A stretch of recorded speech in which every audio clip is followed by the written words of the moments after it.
मला शरदचंद्रजी पवार साहेब आणि अजितदादा पवार हे सारखेच आहेत. मी त्यांच्या कुटुंबातला हे सदस्य आहे. हे जे काय महाराष्ट्राच्या राजकारणामध्ये जे घडलेलं आहे ते आम्हाला कोणालाही आवडत नाही. ते सगळ्यांनी एक राहावं ही आमची भावना आहे. पण एक जर होत नसेल आणि आपल्याला तालुक्याच्या हिताच्या दृष्टिकोनातून काही पाऊल होत असेल तर मनावर आणि काळजावर दगड ठेवून पुढे जाण्याशिवाय तो पर्याय आम्हाला तो राहत नाही. अशा प्रकारची माझी धारणा आहे. मी जरी पवार साहेबांचा असलो, अजितदादा असलो, पवार कुटुंबात असलो, पण तालुक्याच्या हिताच्या दृष्टिकोनातून पुढं पाऊल टाकायचं नाही. त्याच्यात माझा तर काही दोष नाही किंवा या सगळ्या गोष्टी घडामोडी होत असताना त्याच्यात काय मी त्याच्यात सहभागी होतो असं नाही. मला आता तालुक्याच्या हिताच्या दृष्टिकोनातून पुढे जाण्याशिवाय पर्याय नाही. आणि तालुक्याच्या हिताच्या दृष्टिकोनातून पुढे जात असताना पवार साहेबांनी आजपर्यंत जुन्नर तालुक्यासाठी जे कार्य केलं तेही आम्ही कधी विसरू शकत नाही. तेही आमच्या मनात आहेत. पण पुढं दादांच्या नेतृत्वाखाली पुढे जात असताना साहेबांचे विचार घेऊनच आम्ही पुढे जाणार आहे. वरच्या आघाड्या युत्या हे होतच असतात. पण आमचा नेता शरद पवार, अजित पवार, आमचा पक्ष राष्ट्रवादी काँग्रेस पक्ष, यांचा पक्ष मनसे, यांचे नेते राज ठाकरे. पण हितासाठी आम्ही एकत्र येतो ना.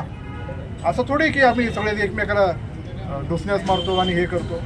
पण त्या हिताच्या दृष्टिकोनातून पुढे जात असताना आपलं कार्य केलं पाहिजे. पण मी आवर्जून सांगेन, मी आमदार झाल्यापासून राजकारण आणि सगळ्या गोष्टी खालच्या असतील वरच्या असतील मला जवळून पाहण्याचा अनुभव आला. पण अजितदादा आहे ना, हा सच्चा दिलासा माणूस. तो परकड आहे, परकड बोलणार, त्याचे स्पष्ट मतं मांडणार, त्याला जे मनात वाटतं ते करणार, लोकांना आवडेल असं फक्त बोलणार नाही.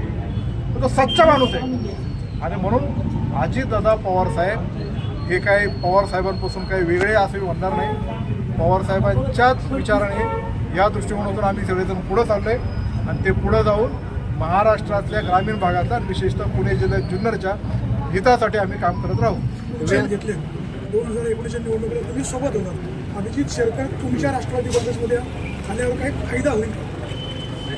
हे बघा, कुठलाही माणूस पक्षामध्ये आल्यानंतर पक्षाचा हा निश्चित प्रकारे फायदा होतो. राष्ट्रवादी काँग्रेस पक्षाचं नेतृत्व अजितदादा करत असताना राष्ट्रीय अध्यक्ष म्हणून ते आणि प्रदेश अध्यक्ष म्हणून सुनीलजी तटकरे साहेब त्यांनी पक्षाच्या हिताचा एखादा निर्णय घेतला तर तो आम्हाला तो फॉलो करणं हा निश्चित प्रकारे क्रमप्राप्त आणि गरजेचा आहे.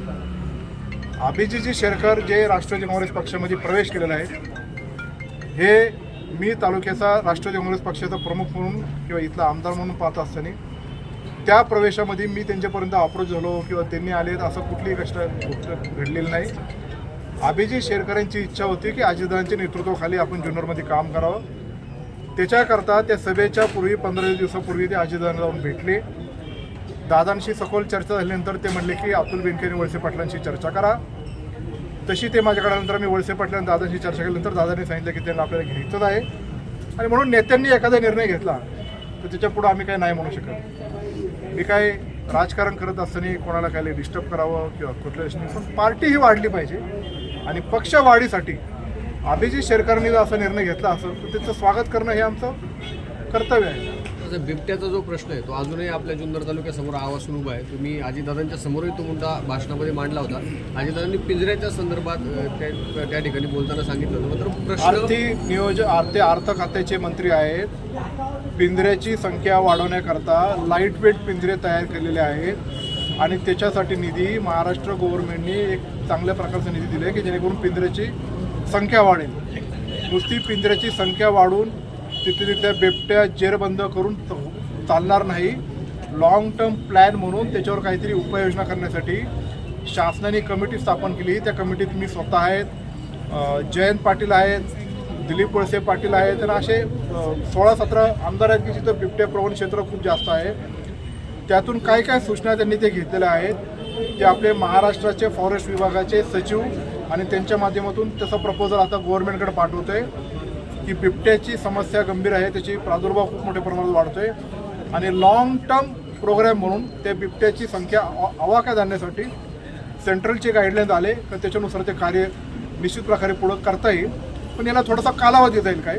पण सध्या तरी बिबट्याच्या पिंजऱ्यासाठी अजितदादांनी त्याला निधी मंजूर केला आहे. बिबट्याचे पिंजरे येऊन ते अधिकचे बिबटे कशा पद्धतीने आपल्याला जेरबंद करता येईल त्याच्यासाठी आपण कार्य करू. पडलेले आहेत. तर तुम्ही झालं, अजित पवार झालं, मोदी साहेबांच्या सोबत आहे.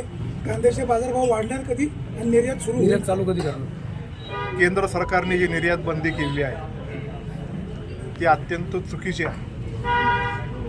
आणि ते जेव्हा कारण देतात की उत्पादकाचं बी म्हणजे शेतकऱ्यांचं पण हे करायचं आहे आणि जे खाणार आहे त्याचं पण करायचं. पण शेतकरी मूळ आमचा तालुका आहे, हा जुन्नर तालुका आहे. आणि कांद्याच्या बाबतीत जर केंद्र सरकार असे निर्णय घेत असेल तर माननीय अजितदादा पवार साहेबांनी याच्यावर सिरियस ॲक्शन घेऊन तिथपर्यंत ती भावना पोहोचून ती उठवली गेली पाहिजे.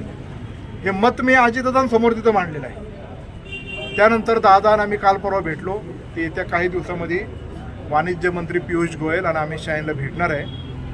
सरप्लस कांदा सगळीकडे निर्माण झालेला आहे आणि म्हणून ती निर्यात बंदी करून शेतकऱ्यांना त्याचा भाव वाढेल या दृष्टिकोनातून पाऊल टाकण्यासाठी ते सांगणार आहे. तशा प्रकारचा प्रस्ताव महाराष्ट्र गव्हर्नमेंटने सादर करावा असं त्यांनी सांगितलेलं आहे. तशा प्रकारचा प्रस्ताव गव्हर्नमेंटने तयारसुद्धा केला आहे.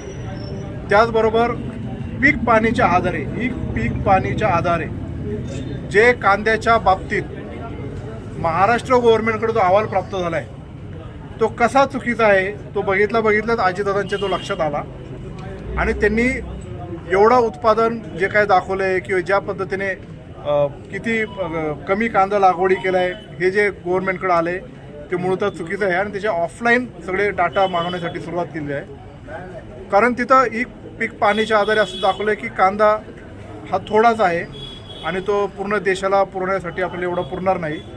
पण ते चुकीचं आहे हे लगेच अजितदादा लक्षात आलं कारण ते शेतकऱ्यांचे स्वतः नेते आहे आणि म्हणून ते निदर्शनास त्यांनी सरकारचे आणून दिले की कांदा मुबलक आहे. एक्सपोर्ट जो बॅन केला आहे तो एक्सपोर्ट बॅन रिवोक केला पाहिजे, निर्यात बंदी उठवली पाहिजे.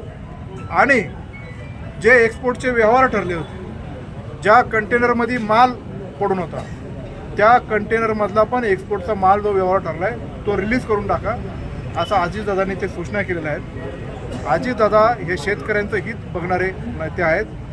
तशीच त्यांची राजकीय जडणघडण आणि शिकवण ही आजपर्यंत झालेली आहे आणि इथून पुढेही शेतकऱ्यांच्या हिताच्या दृष्टिकोनातून केंद्र सरकार निर्णय घेतील याच्याकरता अजितदादांनी एक महाराष्ट्राचा शेतकऱ्यांचा प्रतिनिधी म्हणून आग्रही भूमिका घ्यावी आणि तशा पद्धतीने ते घेत आहे आणि येत्या काही दिवसामध्ये ते आपल्यालाही दिसून येईल. याच्या बाबतीत माझ्या मनात कुठली शंका नाही.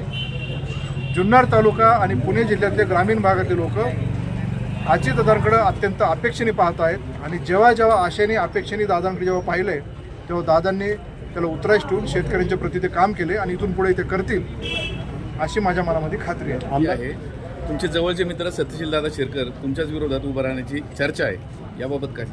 आता चर्चा आणि जर तरवर उत्तर देण्यात काही अर्थ नाही. ज्याची त्याची लोकशाही आहे, लोकशाहीमध्ये अनेक जण इच्छुक असतात, त्यांच्या पद्धतीने मार्ग निवडायचं काम असतं आणि म्हणून जे ते त्यांच्या पद्धतीने पुढं मार्गक्रमण करतील. चर्चावर जेव्हा निवडणुकीला अजून टाईम आहे, आधी लोकसभेची निवडणूक आहे, तेव्हा निवडणुकीत कोण राहील कोण नाही राहते, मी उभं राहतोय का नाही राहतोय, मला तिकीट देतात का नाही देतात, हे खूप आता जरतरचे प्रश्न आहेत ना. तेव्हा जेव्हा होईल तेव्हा त्याचं उत्तर देऊ ना. आता लगेच एवढं लवकर उत्तर देण्यात काय अर्थ नाही. सकाळी शाळेला येणाऱ्या ज्या पहिल्या एस टी बसेस आहेत त्या वेळेत पोहोचत नाही मुक्कामाला आणि त्या वेळेत पण परत नाही. गाड्या आल्या तर त्यांचा मोठा मेंटेनन्स निघतो. त्या संदर्भात एस टी डेपोमध्ये चर्चा मोठ्या प्रमाणावर सुरू आहे. गाड्यांचं नुकसान मोठ्या प्रमाणावर होते. रस्त्याने जे खड्डे पडले ते अगदी गुडघ्यापर्यंत आहेत. त्या रस्त्याचं काम होत नाही मावळपट्टा. मावळपट्टा असं म्हणणं चालणार आहे. स्पेसिफिक रस्ता जो आहे तो स्टेटकडं, समजा जुन्नर ते आपटाळे ते आंबोली आंब्यात वीज ह्या परिसरात जाणारा जो रस्ता त्याला मोठ्या प्रमाणात हे बघा, आपटाळे ते आंबोली हा जो रस्ता होणार आहे उच्चील कालदऱ्याच्या मार्गे, तो आता हॅममधून नवीन रस्ता होणार आहे. तो आंबोलीपासून तर थेट आपटाळेपासून थेट घाडगरपासून मानेगडो हा रस्ता आपण तिथं हॅममध्ये करतोय. म्हणजे ज्या अष्टविनायकच्या दर्जाचे जो रोड आहे त्या दर्जाचे ते रस्ता होणार आहे. राहिला विषय फक्त निरगुडे, बेलसर, इंगळूण आणि भिवाडे. तर इंगळूण ते भिवाडेचा रस्ता आता मंजूर झालेला आहे. इंगळूण ते बेलसर ह्या रस्ता हे नेक्स्ट फायनान्शियल इयरमध्ये जेव्हा चालू होईल त्याच्यातून तो रस्ता होईल. बाकी स्टेट्समधून आपण बरेचसे रस्ते म्हणजे प्रत्येक गावाला अप्रोच करणारे रस्ते जवळपास 30 कोटी रुपयाचा निधी आता स्टेटने त्याच्यामध्ये मंजूर केले. मागील कोरोनाचा काळ, 1 वर्ष सत्ता नसण्याचा काळ, ते जुन्नरकरांनी काय भोगले याची मला कल्पना आहे आणि म्हणून आता दादा उपमुख्यमंत्री झाल्यानंतर जुन्नरच्या प्रती हा धोधो निधी आहे आणि त्याचे काम आपण आता सगळे टेंडर प्रोसेस आहे जे मी आता मंजूर झाले ते सांगितले. जे नाही झाले ते नेक्स्ट फायनान्शियल इयरमध्ये आपण ते करून करणार.